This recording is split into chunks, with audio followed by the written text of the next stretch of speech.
This is Gigi Sabat, and you're listening to the Walk With Me podcast. My guest today is Shawn Welsh. Welcome to the show, Shawn. Hey, thanks for having me, Gigi. So happy to be here. Likewise, such an honor to have you here today. Now, why don't you start off by telling us more about you and where are you from, Shawn? If you ever watch wrestling, they always had that one wrestler that was parts unknown. And I've always sort of felt like that. My dad was career Navy, so we moved around a lot. And then I was career Army, so we moved around even more. So I would say I consider near Philadelphia home. I went to high school, graduated there. But I've been a Florida resident my whole life, and I now live in Jacksonville, Florida. I love it. Tell us more about your experience serving in the military. So, I mean, it was obviously challenging. There's definitely a lot of things that go on and develop who you are and help you become who you're going to be, I guess. Through various deployments and things like that, your priorities change, your needs, your wants change. But all in all, it was an honor to serve my country, and I'm happy to still being able to give back to the veteran community and help other veterans as they struggle today. That's amazing. Now, you are also part of the Maxwell Leadership Team. Tell us more about what does leadership mean to you, Shawn? Oh, that's such a great question that everybody just, I don't know, everybody has a different answer, right? So for me, it always sort of came down to a phrase I learned early in my career. It was the motto of one of the units I was serving with, and it was deeds, not words. And for me, I think actions always speak louder than words.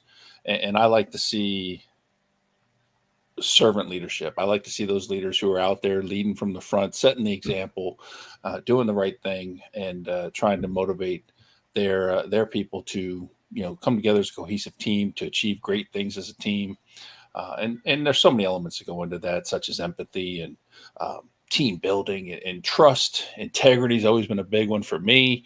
I have to be able to trust you. If I don't, it's not going to work. I can tell you that right now.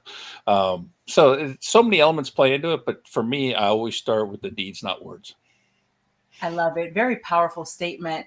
Now, Shawn, tell us a little bit more about the major challenges that you had to overcome in your life. So, I mean, obviously being deployed in the military is a challenge. I think when the first deployment, my wife and I were married. It was just us. We didn't have kids. So that probably wasn't as hard because obviously as an adult, she can move on without me if something were to happen. The harder part, I think, for me anyway, was once I had kids and deploying. And all those things going through your head, of what could happen or possibly happen, and especially back home when something happens to them, and you're absolutely helpless where you are. My second deployment, I remember my son going to the ICU for a couple of days for dehydration because he had a virus that he couldn't hold anything in. And there's nothing you can do but sit there and worry and pray. So it's one of those things that those types of things definitely help shape who I am, and to me were obstacles to overcome to a degree. Other obstacles I would say would be bad leadership, maybe.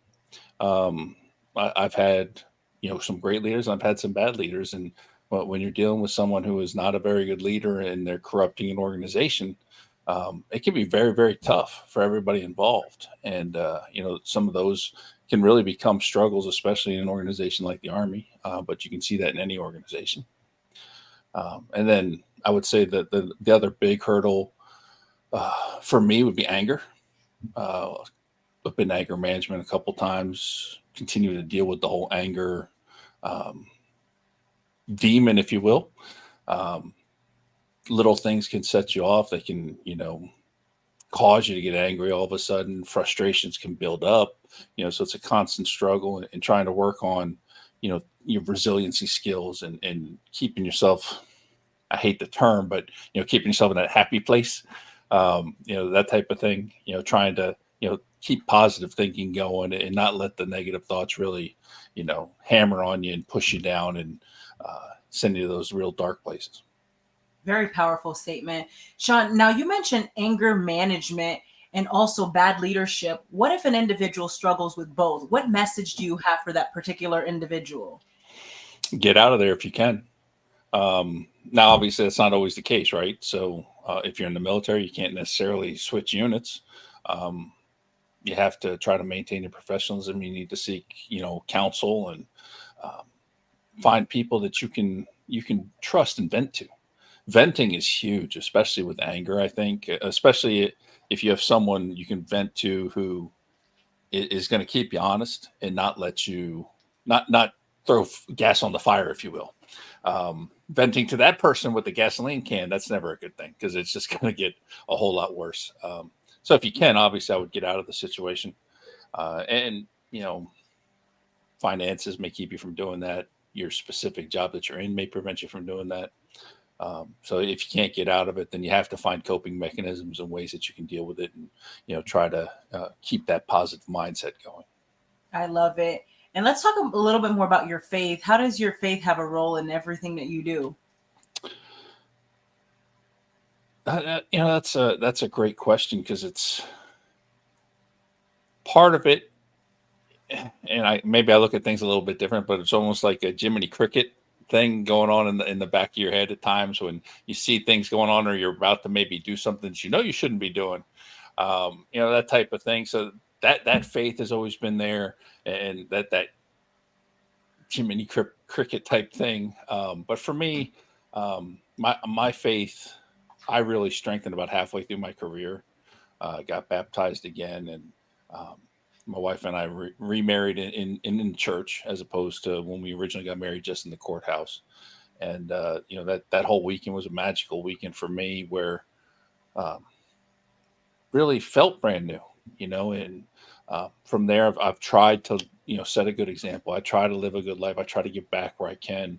Um, I stumble. I'll be the first one to admit I am a sinner. And I try really hard to live the best Christian life I can. But I make mistakes, and I ask for forgiveness, and I try to improve and become better from there. I love it. Now, I also got baptized as a child and as an adult. Let's talk a little bit more about you getting baptized. Let's circle back to that for a moment. What was the aha moment for you to get baptized? Oh man. So I had walked away from the Catholic Church when I was 18. Um, and so when I got baptized, I was in my 30s, late 30s, when I got baptized for the second time. Um, we had started going back to church. Finally, we found a church plant. Really loved the preachers, and um, it was one of those things. At the time, I was a geo bachelor, so I was driving back and forth every weekend from Tennessee to Atlanta, and driving home one day. A lot of times, 4.5 hour drive, a lot of time to think, and I wasn't into audiobooks yet, so it was usually music playing and things like that. And there's a song by Van Zant, the two brothers, where one of the lines is you know, getting right with the man. And for some reason, I couldn't get that out of my head. And when I got home that night, I told my wife, we're going to church on Sunday. And she, what? Not Wow. that she didn't want to. It wasn't that at all. She just was amazed that I said it. Because I really had expressed no interest whatsoever in going to church the first 10 years or so of our marriage. So, yeah, it just started there. And over the next year, really got more into the word, got a lot of mentorship from those pastors. And um, I don't know, I felt like it was time to do it. And where are you now with your faith? Renewing it. I love it. Very uh, powerful. yeah, renewing it because definitely. We were in Korea for 5 years. We tried some off post churches. I wasn't a fan of the on post churches, and I kind of made that an excuse. So we stopped going. And then COVID hit. We came back to the U.S. COVID was still going, so we used that as an excuse. Um, and then COVID pretty much lifted. We had about a year till I was going to retire, and we are going to leave the area. I'm like, well, I don't want to go through meeting anybody at church. So I used it as an excuse. We just kept making excuse after excuse why not to go back to church. And I learned a long time ago that I'm one of those people that I have to go. I can't do it on my own. I have to go to church and be fed. So we've been in Jacksonville here a year now, and we spent probably the first 6, 7 months testing out different churches, going to different places, and we found a place we really like that we call home now. And so, renewing myself and getting back into the Word and looking for that message. Wow. Thank you for sharing your testimony with us, Shawn. Absolutely amazing. Now, what message do you have for an individual who is battling with giving their battles to him? Mm. Sometimes you just have to learn how to let go, um, especially with military veteran people. Veterans are we're trained to do things and fight through things and push through things, and a lot of times we suppress things, and eventually you learn that you just can't do that. It's not healthy. And there's so many people out here that want to help us, as veterans. So many veteran organizations that want to help us, so many Christian organizations that support veterans in different ways. And, so in that sense, and I speak of veterans because that's a lot of what my world is right now, with the people I interact with and deal with. And, we meet people every day who are struggling. They don't want to let go of something that they're not letting God take control. Instead, they're continuing to listen to the other voice and go the other direction. And so, trying to get those people when they're in those types of situations to understand it's okay. You don't have to do it by yourself. There's people here that'll help you, and let's talk. Let's pray. Let's take a walk. Let's just sit here and stare at the stars. I mean, whatever the case may be, just to give them that moment to realize they're not alone. You're not alone. Absolutely amazing. Yes, one of my favorite verses is Joshua 1:9. Haven't I commanded you to be strong and courageous? Do not be afraid or discouraged, for your Lord your God is with you wherever you go. Therefore, you're not alone. And now, Shawn, you mentioned the importance of letting him be in control. But what if an individual runs into an issue with letting him be in control? What message do you have for that particular individual? Once again, you're not alone. I struggle. I still struggle with that. Sometimes I take it on myself. I can do this, and then however long it takes, and you realize, yeah, no, I can't do this. Um, and you just keep learning that same lesson over and over again. And but there's some people who, oh man, their faith is so strong, and it's all inspiring really to be around them and see how much they fully have given themselves. And it's people like that that make you realize that there's different paths, or we're all at a different spot on the path, and our journeys are all different. And realizing that just because I don't maybe have faith that strong doesn't make me any worse of a person or weak or anything like that. It's just I'm at a different spot in my journey, and understanding that we're all on this journey together. And the more we can help each other, give a hand up to help that person take that next step and keep moving forward, together we'll all be victorious. Right. Exactly. Progression, not perfection. Very Mhm. important. Now, Shawn, tell us a little bit more about your podcast. So during my transition out of the military, a mentor of mine pushed me to start a podcast, and so we went back and forth on it, and finally we settled on doing one about veteran support organizations. There's over 45,000 organizations out here trying to help veterans. A lot of them focused on the military transition space, and the problem is we don't get told about many of these organizations. There's really only one or two that we find out from the military, and then we hear a lot of other things word of mouth. So we decided that, hey, let's start VET S.O.S podcast, and the whole point of it is to educate veterans, service members, and spouses about the various resources that are available to them to help through the various life transitions. It doesn't just have to be transition out of the military. There's organizations that help veterans for all kinds of things. And the reason that's important is veterans continue to have transition things, especially those first 5 years or so out of the military, as they try to adjust and figure everything out. So it's really important to understand all these resources that are out there. So we started the podcast, and we've it's been a huge blessing. I started about 6 months into my transition, so I was hearing all these horror stories and all these things you shouldn't do. So my transition was actually very, very good. So I was really blessed because of that. And then it's just so much fun. We have way too much fun. I've had, I'm now on my third co-host.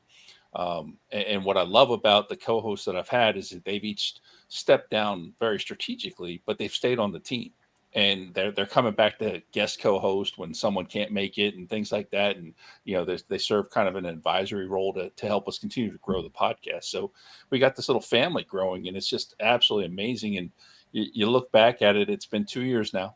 We just finished season 3. We just celebrated our 100th episode. And it's just been so much fun.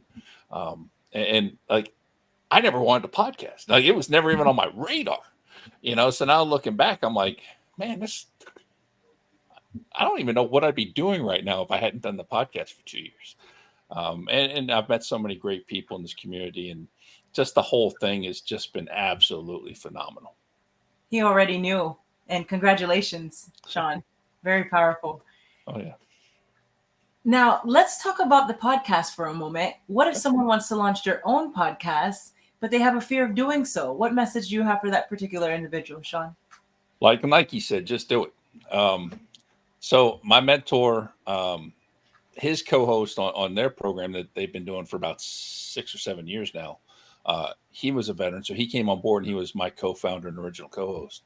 And him and I were going back and forth on ideas and format and this and that, and going back and forth. And finally my mentor's like, just record already. He's like, just record and we'll figure the rest out. And so we did. Now the funny thing is, the first episode, I'm not in the first couple minutes of it, because as soon as we hit go live, my computer crashed. So but that's what we did, is we had a good concept already, and we sort of knew what we wanted to do. And, I had done so many transition programs and knew a lot of people were willing to come on and do the podcast from the get-go. So we weren't really struggling for guests at the beginning, which was great. But, if you want to start a podcast, just start recording. You don't necessarily have to release it right away if you feel you got to edit it and things like that. It doesn't cost a lot, really, to do it. I would recommend StreamYard. That's what I use. I've used another service, and to me, StreamYard's a much better service. So paying that yearly fee, but outside of that, you could really get away with your computer audio if it's not a really old computer, and audio and video that way, and you can get started. It really didn't cost you a whole lot. But in the long run, it really just comes down to just starting it. And maybe you have a different idea than everybody else. Maybe you have the same idea as 12 other people. It doesn't matter. You're going to bring your own thing to the table, and that's what's going to make it special. Likewise, agreed. StreamYard is an amazing platform. And now, Shawn, what is your best advice to the audience for walking with purpose and living a life of happiness? So for me, especially like in the veteran community where I do a lot of my stuff, a lot of us have that servant heart. We volunteer to serve our country. We're always looking for something to give back to. And so for me, I just want to find ways that I can help. I know the gifts that God has given me. So if I can lend my gifts to help an organization, I'm more than willing to do it.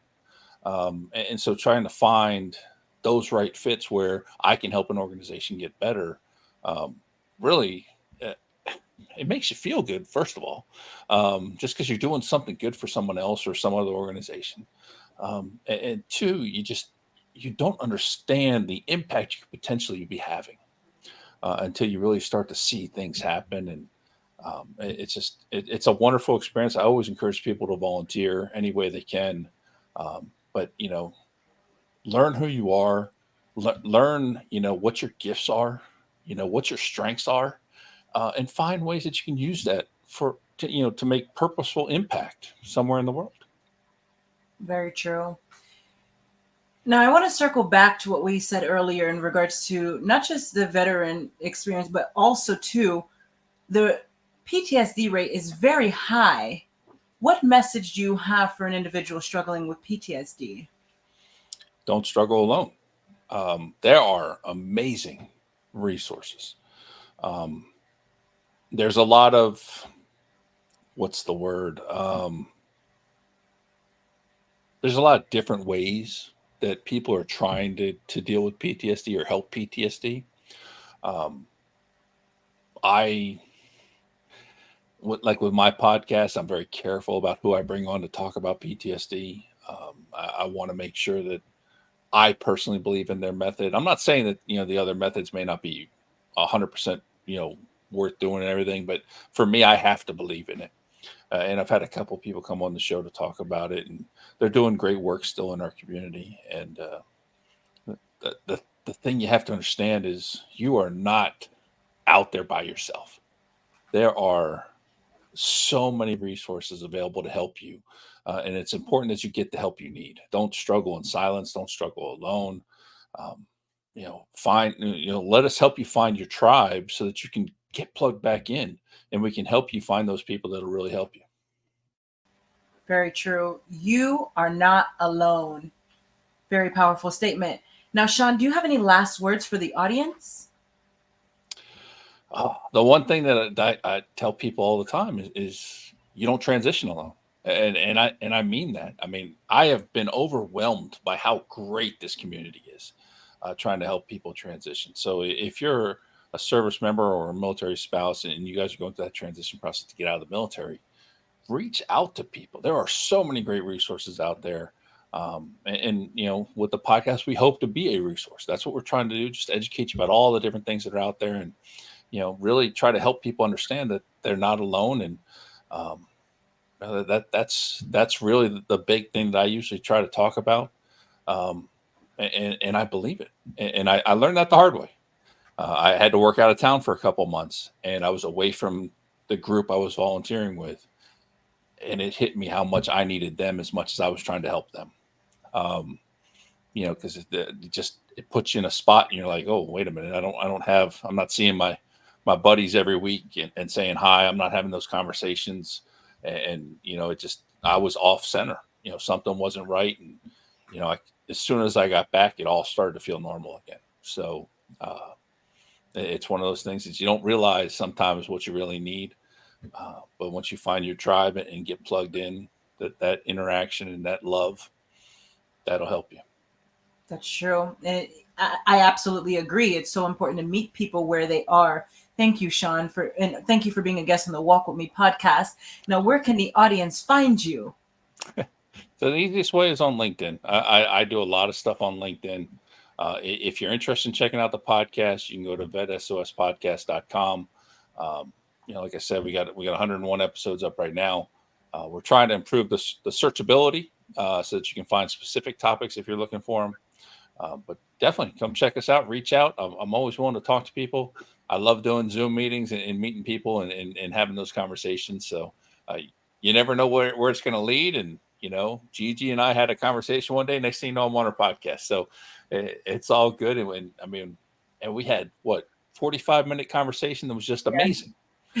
It's like we've known each other forever. So love what you're doing, and just keep doing it. Keep doing it. Thank you, Shawn. And where can folks subscribe to the podcast, your podcast? So through the website's the easiest way, because you can get to the YouTube or to the various podcast platforms. We're on all the major podcast platforms, Spotify, Apple, all that good stuff. And then we're also on the YouTube. So if you want to watch us be clowns, you can watch the videos on YouTube, or you just want to listen to us, you can find us there. Absolutely amazing. Shawn, thank you for sharing that with us. And ladies and gentlemen, make sure to check out Shawn on all of his social media platforms. And again, his LinkedIn, which we'll go ahead and put in the chat. and also in the comment section. Thank you all so much. And Shawn, thank you again. God bless you. Thank you for having me, Gigi. This has been amazing. Agreed. God bless.